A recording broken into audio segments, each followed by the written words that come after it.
Salut tout le monde, j'espère que vous allez bien. Aujourd'hui, on se retrouve pour une nouvelle vidéo. On va commencer une nouvelle série qui s'appellera Le Coin F1. Dans cette série, on reviendra chaque semaine sur l'actu de la F1. Pour ce premier épisode, on va aborder le thème du Grand Prix d'Autriche qui va ouvrir la saison 2020 avec 4 mois de retard. C'est la nouvelle de la semaine officialisée ce week-end par Canal+ pendant le Grand Prix virtuel de Monaco. Il y aura 2 Grands Prix au Red Bull Ring de Spielberg en Autriche pour ouvrir cette saison, les week-ends des 5 et 12 juillet. L'idée qui vient du docteur Helmut Marko, consultant de Red Bull en sport automobile, confié dans un entretien avec motorsport.com, je cite, essayer de mettre en place un grand prix avec des staffs réduits pour essayer de réduire autant que possible le nombre de personnes sur place.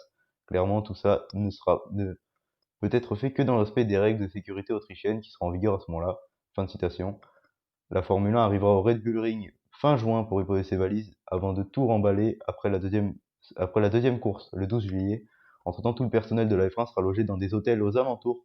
Les membres du paddock seront relativement isolés de la population.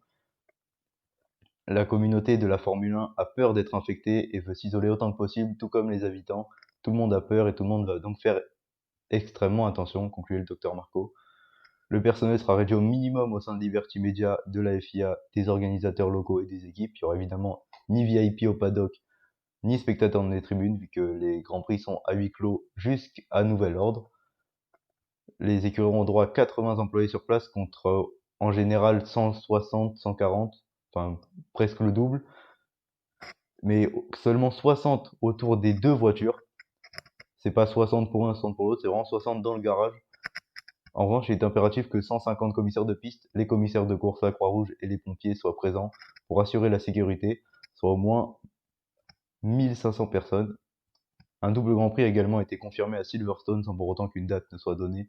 Donc pour les passionnés de F1, on se donne rendez-vous le 5 juillet pour enfin vivre le premier Grand Prix de la saison, voir si Ferrari est vraiment en dessous cette saison ou s'ils ont bluffé, si Red Bull confirme et arrive à être au niveau de Mercedes, si le volant à double axe de Mercedes fonctionne vraiment bien et leur apporte vraiment un avantage énorme.